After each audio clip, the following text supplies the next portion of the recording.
Usifunge tu lakini hausali binafsi, hausali na wenzako, hauendi kanisani lakini unasema nimefunga. Funga yako ni batili. Ili Kwaresima ikamilike, sisi wana kanisa lazima tufanye matendo ya huruma. Jiulizeni parokiani kwenu, mara ya mwisho ni mwaka gani mlifanya matendo ya huruma? Kipindi cha Kwaresima ni kipindi kizuri sana cha kila Mkristo kusoma na kutafakari neno la Mungu, na likae kwa wingi ndani yetu. Mwenyezi Mungu muumba mbingu na nchi akubariki wewe na mimi na wote wenye mapenzi mema. Karibu Haradali Media, karibu Haradali TV. Imani ndogo inatosha. Naitwa Damian Moses Ndimbo. Leo tunaangalia nguzo 4 za Kwaresima. Tunapoendelea na mfungo wa Kwaresima, yapasa tufahamu ili Kwaresima ikamilike, wewe unayefunga Kwaresima ya kupasa ufanye mambo makubwa 4, mambo makuu 4, nguzo kuu 4. Nguzo namba 1 ni toba.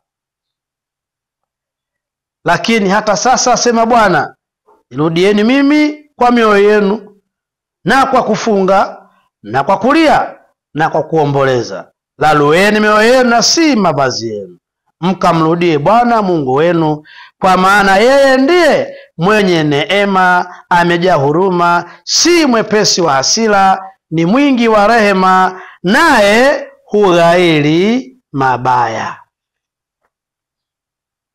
Tuwe watu wa toba, tutubu dhambi zetu, twende kwenye kitubio, tumwombe Mungu msamaha. Tunakosea katika mengi, lakini ni wangapi tunatubu? Yoeli anatuambia tutubu. Yoeli sura ya 2 aya 12 hadi ya 13.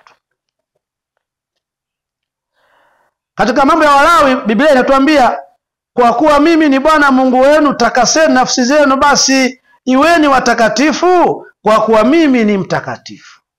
Mungu anatuhimiza kupitia mambo ya Walawi tuwe watakatifu, kwa kuwa yeye Mungu wetu ni mtakatifu.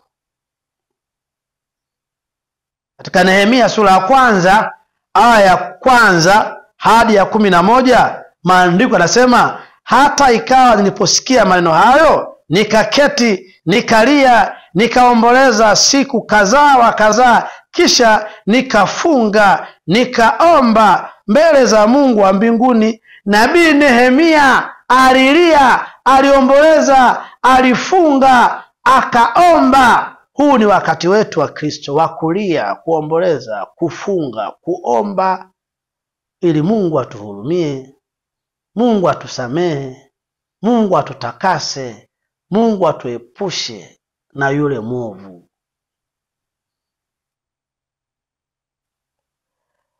Kwa maana mkiwasamehe watu makosa yao,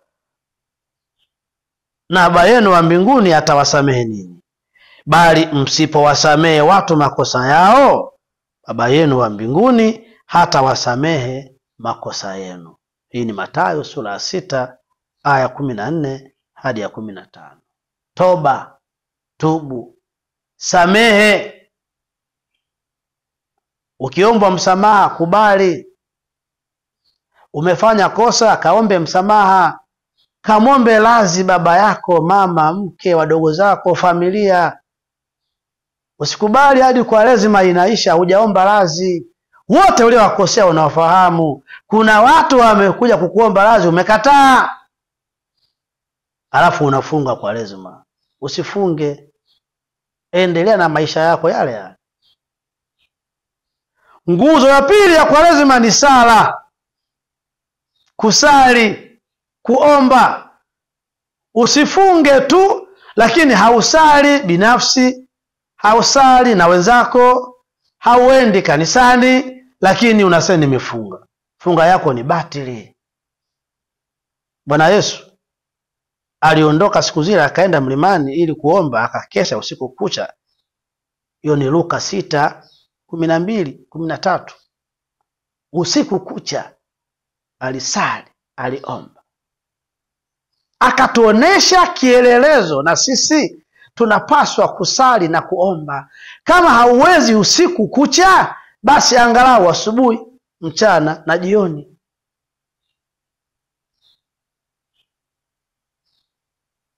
Akawaambia mfano ya kwamba imewapasa kumwomba Mungu siku zote, wala wasikate tamaa. Hiyo ni Injili ya Bwana Yesu kama ilivyoandikwa na mwinjili Luka sura 18 aya ya 1. Swala la kusali na kuomba ni siku zote bila kukata tamaa, lakini muda huu wa Kwaresima ni muda maalum wa siku 40. Hakikisha kila siku ya Mungu mpaka inaisha Kwaresima, kila siku unasali, unaomba. Kama unashindwa mwaka mzima kufanya hivyo, basi usishindwe mwezi huu, na ni siku 40 tu.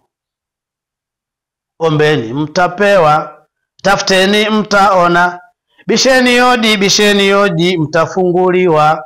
Maana ni yupi kwenu aliye baba ambaye mwanaye akimuomba mkate atampa nge, au akimuomba samaki atampa nyoka? Ni Mathayo 7:7-12. Huu ni mwezi wa kuomba. Ombeni mtapewa, tafuteni mtaona. Sali, omba, kesha, omba huku ukifunga. Hiyo ndo Kwaresima. Alipofika mahali pale, alipowaambia ombeni, aliwaambia ombeni kwamba msiingie majaribuni. Mwenyewe akajitenga nao kama kiasi cha kutupa jiwe, akapiga magoti akaomba akisema, Baba, ikiwa ni mapenzi yako uniondolee kikombe hiki, walakini si mapenzi yangu mimi, bali mapenzi yako yatendeke. Malaika kutoka mbinguni akatokea akamtia nguvu, naye kwa vile alivyokuwa katika dhiki akazidi sana kuomba, hali yake ikawa kama matone ya damu yakidondoka chini. Bwana Yesu aliomba mpaka matone ya damu yanatiririka. Wewe leo kuomba dakika 2 tu unashindwa. Wengi tunajua kusali sala za jumla, sala zimeandikwa, sala ni uniform. Baba yetu, Salamu Maria, uturumie, ni sala zimeandikwa. Maombi ni yako wewe, shida zako binafsi. Mungu anasema ombeni mtapewa. Wewe unashindwa kuomba, mwisho wa siku unahangaika tu, unahamahama madhehebu kama njiwa kwenye matundu, mpaka siku ukifa hatukujui tukuzike kwa taratibu zipi, za Ukatoliki, Uluteri, Uanglikana au Pentekoste. Na bahati mbaya hawa mitume na manabii wengi hawana sehemu ya kuongoza ibada ya mazishi, maana wengi wao hawana makanisa, wana vikundi vya maombi, wana vikundi vya sala. Hawabatizi mtu, hawafungishi ndoa, hawana ibada ya mazishi. Wao wana ibada ya upako. Njoo utapata gari, utapata nyumba, utapata mume, utapata mke.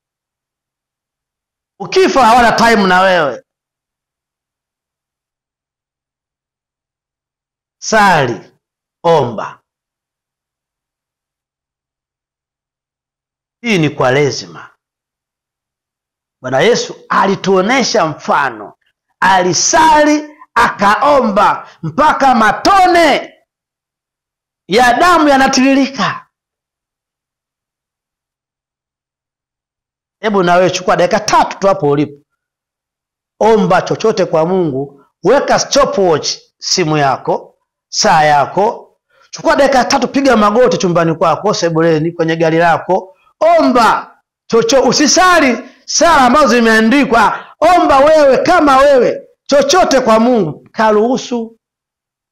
Umeshindwa, basi sali sala ambazo zimeandikwa kwa dakika 3 tu. Hebu ingia sehemu sali, dakika 2 unasinzia, dakika 1 umekimbia, lakini mpira unaangalia dakika 90. Kwanza unaangalia uchambuzi kuanzia saa 9 mpaka saa 10. Afu inaanza mechi saa 10. Half time uchambuzi. Ikiisha uchambuzi. Unakaa wastani wa masaa 3 kwenye TV kwa ajili ya mechi. Lakini kanisani tunaona misa ndefu, ibada ndefu, padri anahubiri sana, mbona hamalizi tuwai supu? Tuna wajinga wengi sana makanisani ambao wanampa Mungu dakika chache, wanampora Mungu mpaka Dominika. Hamna kitu kinanikera na alikuwa kanisa fulani kwenda kutoa semina, kwenda kutoa mada, halafu napewa dakika 3, dakika 5. Inaniuma sana, lakini nashindwa kupinga kwa sababu lazima tuheshimu mamlaka. Mtu anakualika nje ya Dar es Salaam anakuambia dakika 10. Ukipiga mahesabu ya gharama iliyotumika, halafu napewa dakika 10. Naumia, ila sina namna, siwezi kumpinga padre wala askofu, ni utovu wa nidhamu. Na mimi mbinguni natamani kwenda, lazima niwe na adabu. Kwa hiyo nakubali huku naumia. Nikimwangalia padre hana kosa, wenye kosa wale wenzangu. Ukiongea muda mwingi hawataki, basi na mapadre wanaamua waende kama tunavyotaka sisi. Lakini waambie ndugu zangu, Wakristo wenzangu wa madhehebu yote, Jumatatu mpaka Jumamosi ni siku zetu za kujidai. Mungu ametuachia tukasali, tukafanye mambo yetu. Tusali, tufanye mambo yetu. Lakini Jumapili, Dominika ni siku ya Mungu. Kwa nini tunamwekea Mungu misa masaa 2? Kwa nini tuwe na misa 6 za robo saa? Tusiwe tu na misa 3 za masaa 2.5 kila misa? Ningekuwa na mamlaka kwenye kanisa, ningesema kuanzia Dominika ijayo, misa zote nchi nzima hakuna kupungua masaa 3. Mwacheni padri apige vitu, tushibe. Omba misa isiendeshwe kiharaka haraka. Tunawahi wapi? Nguzo ya 3 ya Kwaresima ni matendo ya huruma. Mtu akidhani ya kuwa anayo dini, wala hauzuii ulimi wake kwa hatamu, bali akijidanganya moyo wake, dini yake mtu huyo haifai. Dini iliyo safi isiyo nataka mbele za Mungu Baba ni hii: kwenda kuwatazama yatima na wajane katika ziki yao, na kujilinda na dunia pasipo mawaa. Yakobo 1:26. Dini iliyo safi mbele za Mungu ni kusaidia wengine, yatima, wajane wasio na msaidizi, wazee wasiojiweza, masikini, mafukara, wafungwa, mahabusu, wagonjwa, wakimbizi. Tulie, tufunge. Wenzetu Kongo wanateseka, vita viishi. Kanisa, twende Kongo tukafanye matendo ya huruma. Twende Sudani tukafanye matendo ya huruma. Watu wanauana, kuna vita, hakukaliki. Ili Kwaresima ikamilike, sisi wana kanisa lazima tufanye matendo ya huruma. Jiulizeni parokiani kwenu, mara ya mwisho ni mwaka gani mlifanya matendo ya huruma? Wakristo pale kazini kwenu mnajipanga, nyinyi walimwe, basi mnateua siku moja katika Kwaresima hii, mnachanga mlicho nacho, mnakwenda kituo cha yatima kupeleka hata sabuni. Askari mko hapo kazini kwenu, mnajipanga Wakristo wote, kabla atoe alicho nacho, twende sehemu fulani tukafanye matendo ya huruma.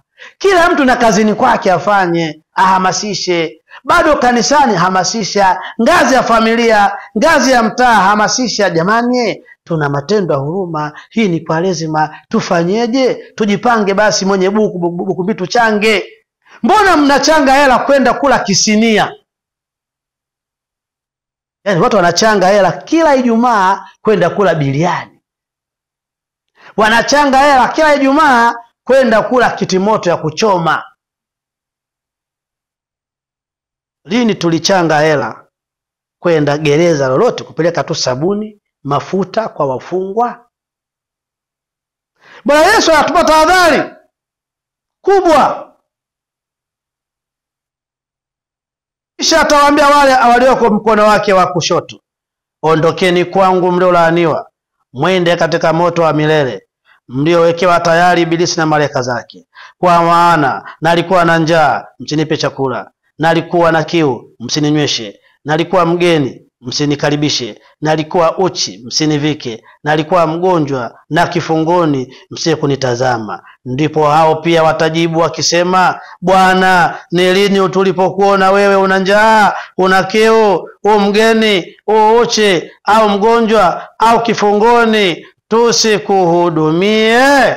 Naye atajibu akisema, amin nawaambia, kadri msipomtendea mmojawapo hao walio wadogo, hamkunitendea mimi. Na hao watakwenda zao kuingia katika adhabu ya milele, bali wenye haki watakwenda katika uzima wa milele. Siku ya mwisho Bwana Yesu atatugawa kondoo kulia, mbuzi kushoto. Ataanza na kondoo.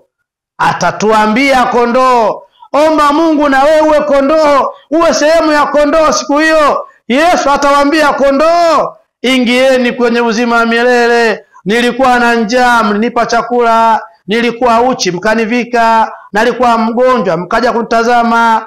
Mwisho atawaambia mbuzi, nendeni motoni. Nilikuwa na njaa, hamkuja. Mbuzi watahoji, Yesu, lini ulikuja Tanga, Arusha, Mwanza ukiwa na njaa, ukiwa uchi? Atawauliza, katika uhai wako wote umeishi Dar es Salaam, Marekani, China, hujaona yatima, hujaona maskini, hujaona mjane? Ulimpa nini? Kama umeshindwa mwaka mzima kufanya hayo, basi kwa lazima hii kabla haijaisha, fanya matendo ya huruma, saidia wahitaji. Kuna wazee hapo mtaani kwako sukari wanaisikia kwenye wimbo wa Zuchu, hawana sukari.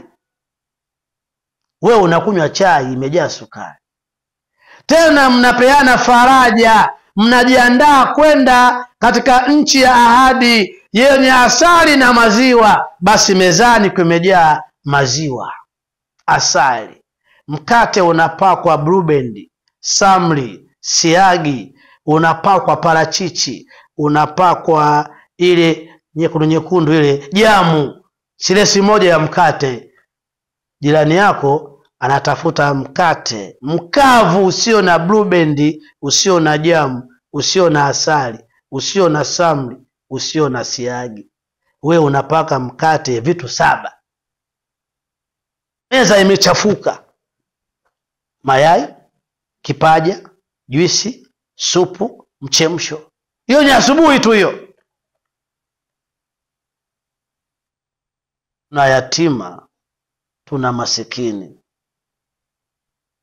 tuna wafungwa, tuna mahabusu.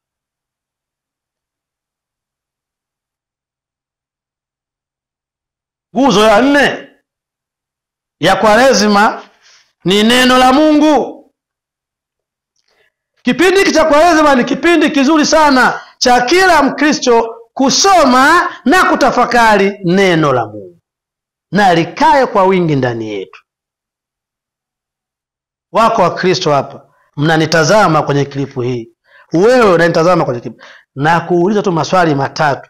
Kama unaweza kuyajibu bila kumuuliza mtu mwingine, nitumie majibu yake kwenye namba yangu ya 0755238159. Nitumie majibu. Natoa maswali 3. Kama unajua majibu yake, nitumie majibu bila kumuuliza mtu mwingine. 0755238159. Swali la kwanza na kuuliza, Agano Jipya kuanzia Mathayo hadi Ufunuo kuna vitabu vingapi?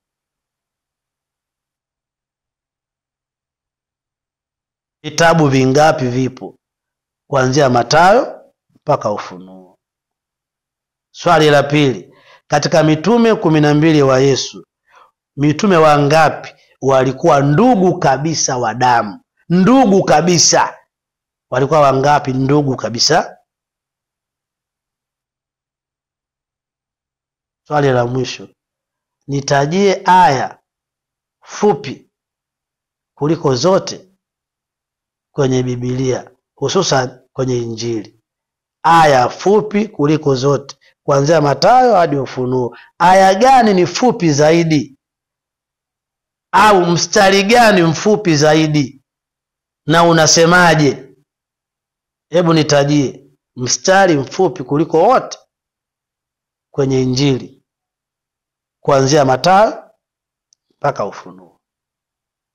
Kama una majibu nitumie. Umekosa, tafuta watu 10 waulize mpaka upate majibu. Wakristo wengi tuko nyuma na Biblia. Kuna mtu hapo ukimwambia nifungulie Mathayo 7:8, nusu saa hata iona Mathayo. Lakini tuko makini sana Facebook, Instagram, Twitter, WhatsApp.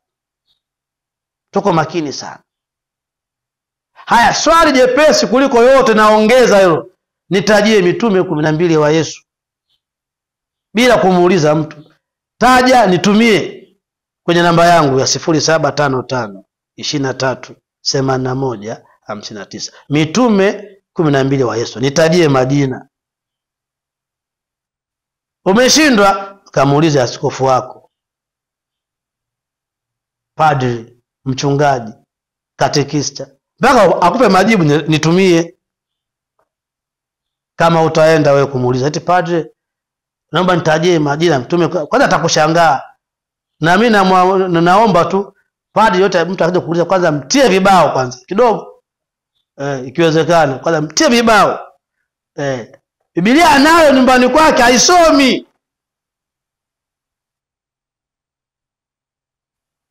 Dunia nzima tumeiweka kwenye mkono. Unajua mambo yanayofanyika Cuba, Indonesia. Unajua mambo yanayofanyika China. Yote unayajua, lakini Biblia takatifu huna a wala b. Hiki ni kitabu kinaitwa Kwa nini Wakristo tunasherehekea Pasaka? Je, Pasaka ni kufa na kufuka kwa Bwana Yesu au ni sikukuu ya Wayahudi? Tafuta kitabu hiki utakipata. Ukikosa kitabu hiki, tafuta makala hii ambayo nimeandika, inafafanua haya niliyosema. Makala hii hapa, Kwa nini Wakristo tunasherehekea sikukuu ya Pasaka. Je, Pasaka ni kufa na kufufuka kwa Bwana Yesu au ni sikukuu ya Wayahudi? Kwa leo naishia hapa. Naitwa Damian Moses Siku Nyingi Chimemena, Kakalala Magono wa Mahele, mwana wa Palochi Kanyenda Palilambi, Ndimbo Junior. Mungu akubariki, tukutane siku na saa nyingine hapa hapa Haradali Media, Haradali TV. Imani ndogo inatosha.